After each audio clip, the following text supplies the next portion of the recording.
예수님의 복음 선포 사역은 오늘 본문에 이르러서 그 복음 선포 사역을 통해 제자의 열매가 맺혀지는 과정들을 우리에게 소개를 하고 있습니다. 많은 사람들이 예수님께로 나와 말씀을 듣습니다. 예수님의 소문이 이미 사람들의 입으로 전해져서 오늘 본문의 상황에도 발 디딜 틈이 없을 정도로 많은 무리가 예수님께로 나와왔습니다. 예수님은 몰려드는 무리를 향해 무엇을 생각하셨냐면 우리가 너무나 잘 알듯이 보다 효과적인 말씀 사역을 위해 정박해 있는 배 한 척 위에 올라가셔서 말씀을 전하셨다는 것이죠. 이것을 보면서 예수님께 나오는 자들이 얻을 수 있는 최고의 복이 무엇이냐 보니까 하나님의 말씀을 듣는 것이 예수님께로 나오는 우리들의 최고의 복인 줄 믿습니다.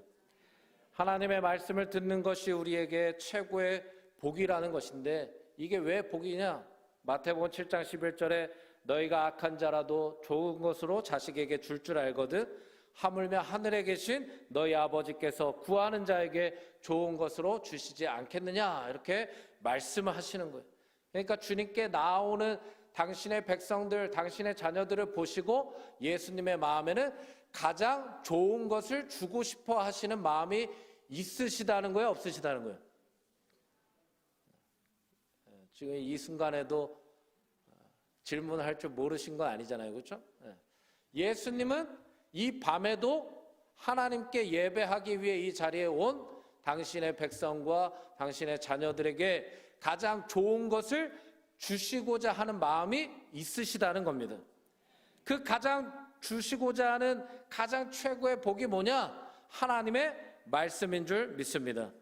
분명 무리들이 다 제각기 상황이 달랐을 겁니다.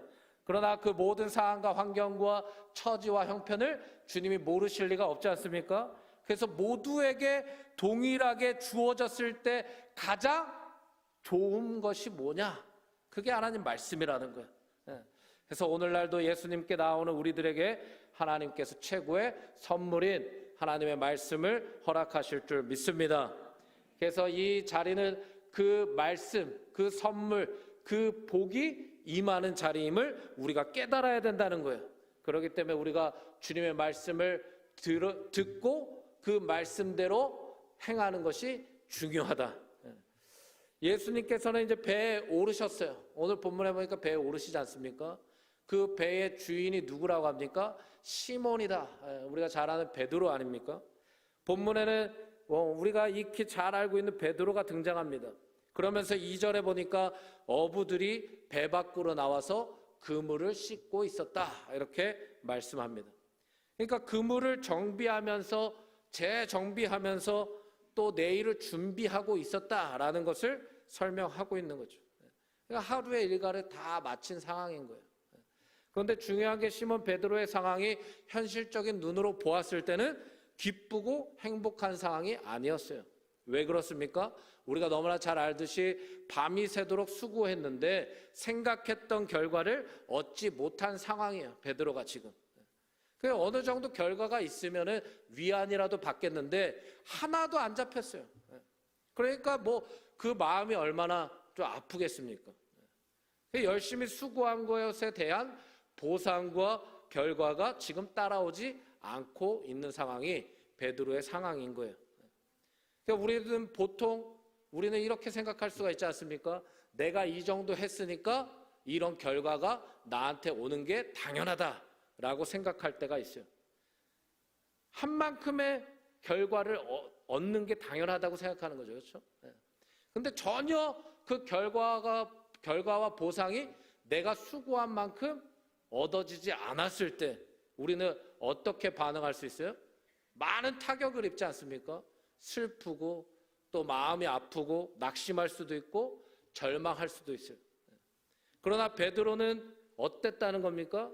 그저 묵묵히 자신이 맡고 있는 그 일을 감당하고 있었다는 거예요. 베드로가 맡은 일에 대해 얼마나 책임감을 가지고 정직했는지를 우리에게 보여주는 대목이 됩니다.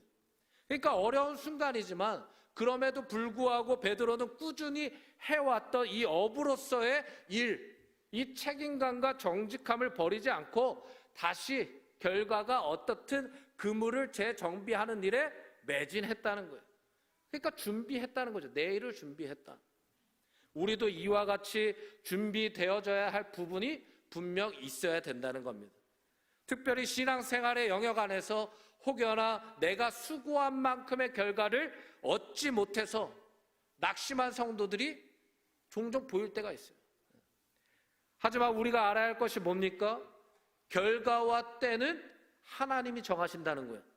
우리가 정하는 것이 아니라는 거예요. 크게 아멘 해보세요. 이 결과와 때를 내가 결정하는 게 아니라는 거예요. 하나님의 결정이 있어야 된다. 우리가 준비해야 할 믿음의 자세와 태도가 뭡니까? 하루하루 수고에 따른 결과가 어떻든 포기하지 않는 게 중요하다는 거예요. 예배를 포기하지 않고, 기도를 포기하지 않고, 전도를 포기하지 않고, 아멘을 포기하지 않고, 이럴 때만 아멘 하시는 거예요. 아멘도 포기하지 마세요. 큰 소리로 아멘 해보세요. 아, 방해가 되는 거 아닐까? 아니에요. 선두주자가 되십시오. 이때는 또 선두주자 하기엔 좀 할렐루야. 전도를 포기하지 않고, 예배를 포기하지 않고, 말씀을 포기하지 않고, 봉사를 포기하지 않고, 선교를 포기하지 않고, 믿음을 포기하지 않고, 포기하지 않는 게 중요하다는 거예요. 갈라디아서 6장 9절에 이렇게 말씀하지 않습니까? 우리가 선을 행하되 낙심하지 말지니 포기하지 아니하면, 한번 따라해 봅시다. 때가 이름에 거두리라. 더 크게 아멘하세요. 할렐루야. 더 크게 해보세요. 할렐루야. 죄송해요. 계속 아멘 시켜서. 근데 제가 시키고 싶어요. 이해해 주세요. 더 크게 해보세요. 할렐루야. 할렐루야. 때가 있다는 거예요. 그 때를 하나님이 결정하신다는 거예요. 결과가 있다는 거예요. 하지만 그 결과는 내가 이루는 결과가 아니에요. 하나님이 이루시는 결과라는 거예요. 우리는 포기하지 않는 게 중요하다. 포기하지 않는 신앙의 정직함을 통해 반드시 하나님의 때와 결과를 경험하는 우리 모두가 될 줄 믿습니다. 그물을 재정비하는 게 중요해요. 당연히 그물을 준비해야 그물을 던질 거 아닙니까? 그렇죠? 그런데 이것보다 더 중요한 게 있어요. 뭐냐? 그 그물을 던지는 사람이 준비되어지는 게 중요하다는 거예요. 그 그물을 던져야 할 그 사람이 준비되어지는 과정이 중요하다는 거예요. 어떻게 준비돼야 됩니까? 그 그물을 정비하는 것도 중요해요. 근데 그 그물을 정비하는 그 사람이 준비하는 게 더 중요하다는 거예요. 어떻게? 하나님의 말씀을 의지하여 던질 준비를 해야 된다는 거예요. 아무리 좋은 그물과 배가 준비되어 있다 해도 던지는 내가 준비가 되어 있지 않으면 아무리 수고한들 그 수고가 헛된 거예요. 내가 아무리 열심히 한들 그 열심이 헛된 열심인 거예요. 사랑하는 여러분, 예수님은 베드로에게 깊은 데로 가서 그물을 내려 고기를 잡으라 이렇게 말씀하시지 않습니까? 이에 대해 베드로가 어떻게 반응했습니까? 내가 전에 그물을 던져보았던 곳입니다. 근데 결과가 이래요. 저 자리는 안 됩니다, 주님. 이렇게 자기 주장을 내세웠습니까? 아니에요. 분명 베드로는 어부로서 잔뼈가 굵었을 텐데도 또 지금 본문의 상황만 보더라도 밤이 새도록 수고를 했는데 그에 대한 결과를 얻지 못해서 마음이 좀 어려웠던, 피곤하고 지쳐있는 상황이었을 텐데 예수님이 말씀하셨을 때 그 말씀을 가볍게 듣지 않았다는 거예요. 무시하지 않았다는 거예요. 내가 좀 계산해 보고 대답하지 않았다는 거예요. 만약 우리에게 예수님께서 동일하게 우리에게 물어보신다면 우리는 어떻게 대답할 수 있을까요? 우리는 뭐라고 답할 수 있을까요? 깊은 데로 가서 그물을 던져라. 예수님, 저 힘든 거 안 보이십니까? 왜 또 저를 어렵게 하십니까?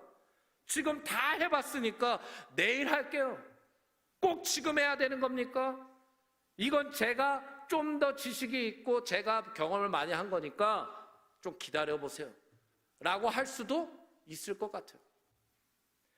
그물을 던질 우리가 준비되어져야 하는 부분, 이 부분이 굉장히 중요하다는 걸 깨닫지 않습니까? 준비가 되어 있지 않는다면 그저 예수님의 이 말씀 앞에 내 식대로 반응할 수밖에 없다는 거예요. 내 식대로. 근데 우리는 그리스도인으로서 내 식이 중요한 게 아니야. 하나님 말씀 앞에 반응하는 그 식이 내 방법과 내 경험대로 반응하는 게 중요한 게 아니에요. 하나님의 말씀대로 반응하는 게 중요한 거예요. 그 말씀대로 반응하는 거예요. 그물을 던지고 우리가 준비되어져야 하는 부분은 베드로의 고백에 담겨 있지 않습니까? 먼저는 베드로가 자신이 해봤는데 안 됐다는 걸 고백해요. 제가 밤이 새도록 수고했는데 잡히지는 않았습니다. 그러니까 제가 해봤는데 안 됐습니다.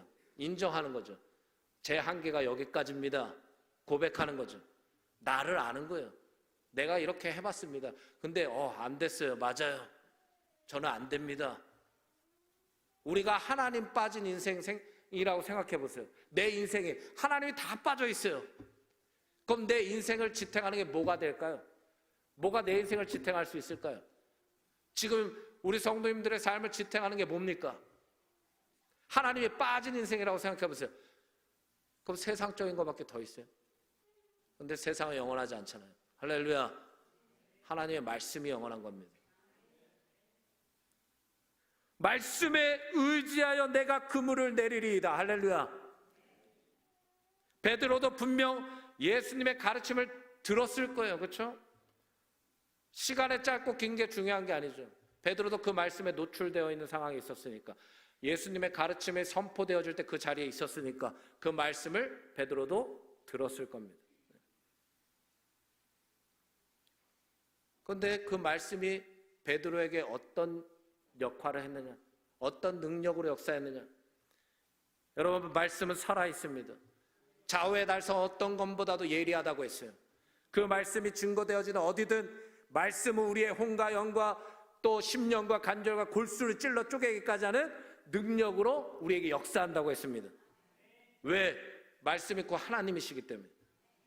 말씀을 듣는 시간이 짧건 길건 중요한 게 아니에요. 그 말씀이 일하는 게 중요한 거예요. 그 말씀이 선포되어지는 곳에 내가 있는 게 중요한 거예요.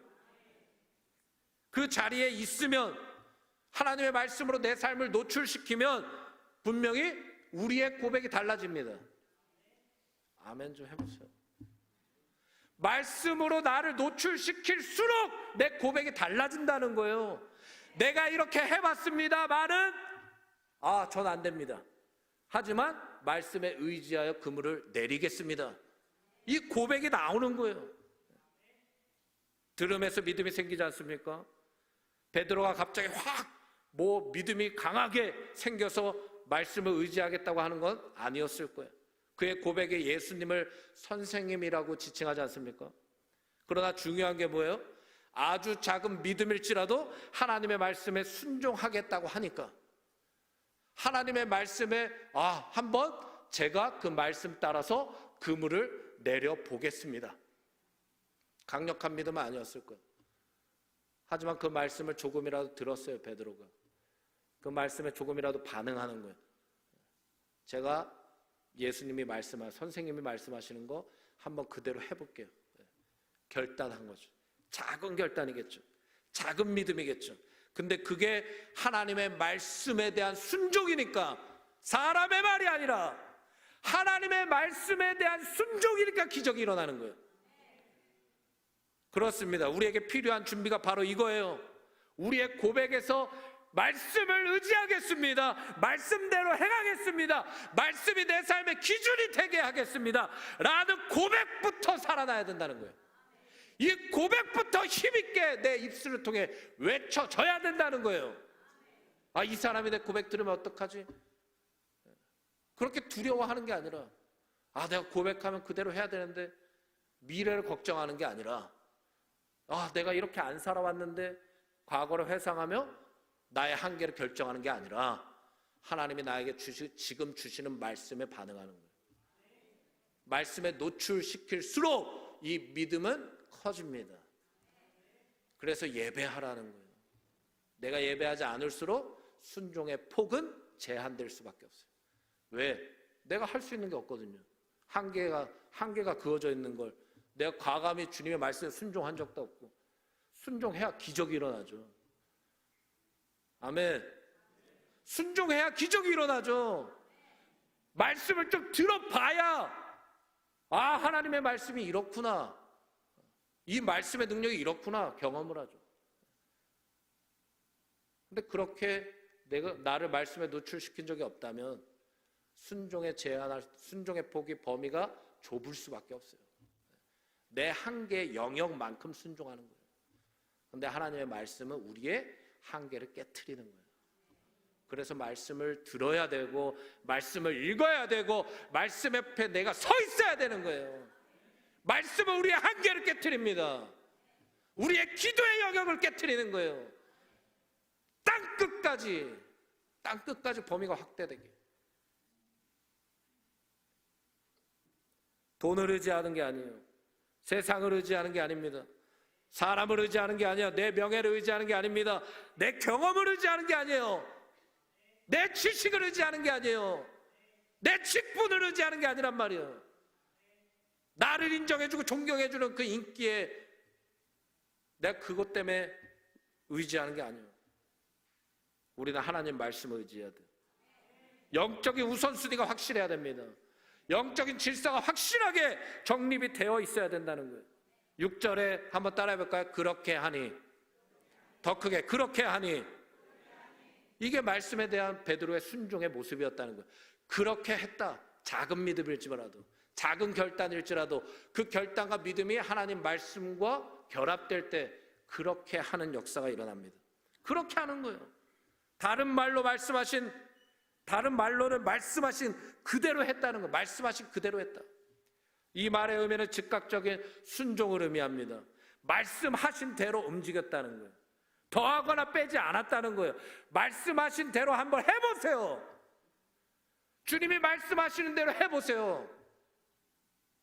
제가 예전에도 예를 들어드렸지만 저도 미친 듯이 진짜 전도했던 적이 있어요. 죄송하지만 지금 미친 듯이는 안 하고 있는데 때가 올 겁니다. 근데 그 전도할 때 그냥 무조건 나가는 거예요. 무조건 나가서 그곳에서 복음을 전하는 거예요. 복음을.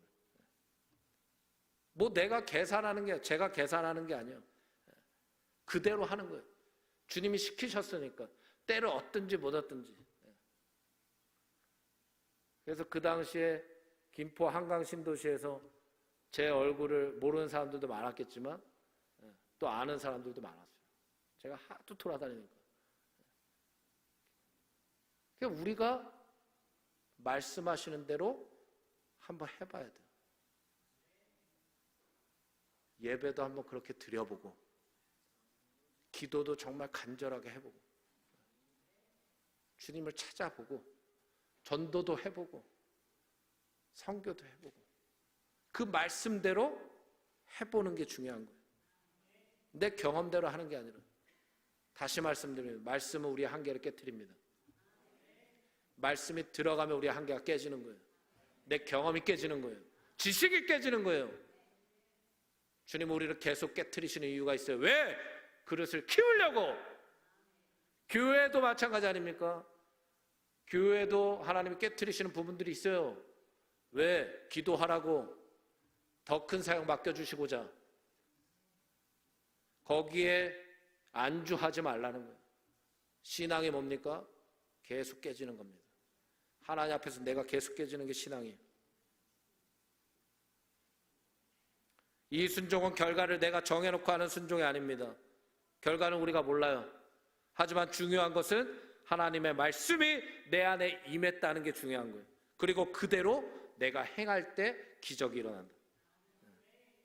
아브라함의 순종과도 같은 거죠.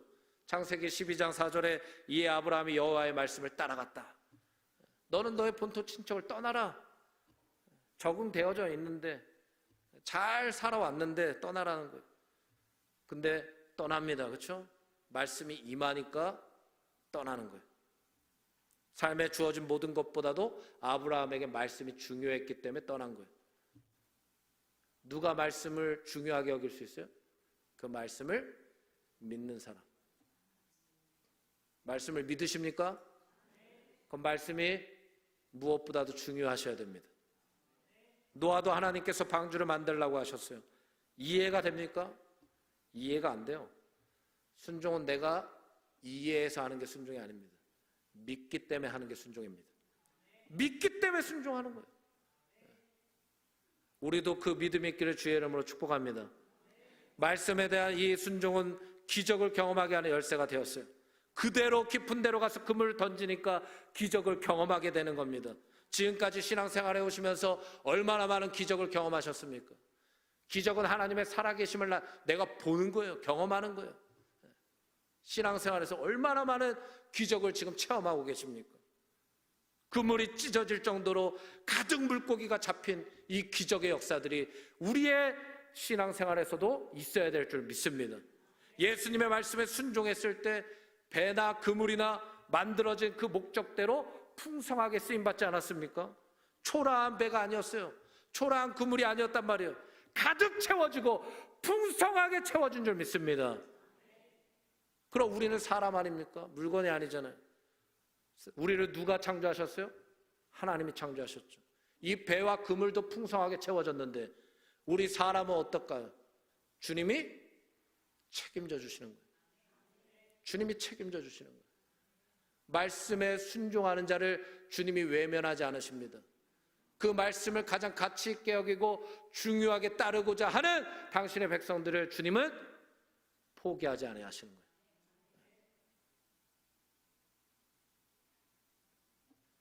이제 마지막입니다. 베드로가 어떻게 변화되고 쓰임받습니까? 먼저는 예수님과 자신과의 관계가 올바르게 재정립이 됐습니다. 말씀 가운데 순종할 때마다 그 말씀을 통하여 일하시고 역사하시는 예수 그리스도께서 하나님이시구나 깨달았어요. 말씀을 통해 순종할 때마다 예수님이 나의 구원자시구나 이걸 깨달았다는 거예요. 그래서 예수님 앞에서 자신의 위치가 변화됩니다. 자세와 태도가 변화되고 고백이 변화되고 삶이 변화됩니다. 이게 기적을 체험한 자들의 변화입니다. 순종하는 날마다 기적을 경험할 줄 믿습니다. 순종하면 기적을 경험합니다. 그런데 기적을 경험하면 변화가 일어납니다. 순종하면 기적을 경험한다. 순종하면 기적을 경험하는 거예요. 기적을 경험하면 변화합니다. 마지막으로 어떻게 쓰임받습니까? 이제 후로는 내가 사람을 취하리라. 인생의 방향을 설정해 주시죠. 처음부터 잘 이어보세요. 말씀을 들었습니다. 그 선포되어지는 자리에 있었어요. 근데 결과적으로 마지막까지 내려오니까 인생의 방향을 알게 됐어요. 사명이 주어졌습니다. 살아가야 할 목적이 생겼어요. 우리가 사도행전을 알기 때문에 앞으로 베드로가 어떻게 쓰임받는지 알지 않습니까? 바로 복음의 증인이 됩니다. 우리에게 최고의 축복은 하나님께 쓰임받는 것입니다. 말씀의 순종이 결과적으로 기적을 경험케 했고 그 안에 인생이 바뀌는 변화가 일어났고 결과적으로 하나님께 쓰임받는 복음의 증인이 되었다. 우리는 어떻습니까? 말씀을 의지하는 것이 아주 간단하게 보여도 쉽지 않을 겁니다. 그렇죠? 그러나 중요한 건 포기하지 않는 겁니다. 말씀을 끝까지 의지하면 아주 작은 믿음일지라도 작은 순종일지라도 내가 그 말씀대로 해보겠다. 그럼 성령이 임하셔서 우리를 도우실 것입니다. 우리의 결단과 믿음을 주님이 깊이 헤아려 주시고 우리와 함께 하실 거예요. 우리의 매일의 삶은 기적의 삶이 될 것입니다. 그것은 바로 어느 순간 내 자신이 모든 것을 버려두고 예수님만을 따르는 인생이 되었구나. 내 삶을 뒤돌아봤을 때 내가 모든 것 포기해도 예수님만 따른다면 아깝지 않다. 이 고백이 이제 나오는 거예요. 그 고백이 나오십니까? 그 고백이 나와야 돼요. 할렐루야. 우리 옆에 분에게 축복해 줍시다. 다 포기해도 주님은 포기하지 맙시다. 할렐루야. 말씀을 또 듣는 것에 멈춰 있는 게 아니라 말씀을 전하는 자가 됐어요. 우리도 그렇게 하나님이 쓰실 줄 믿습니다.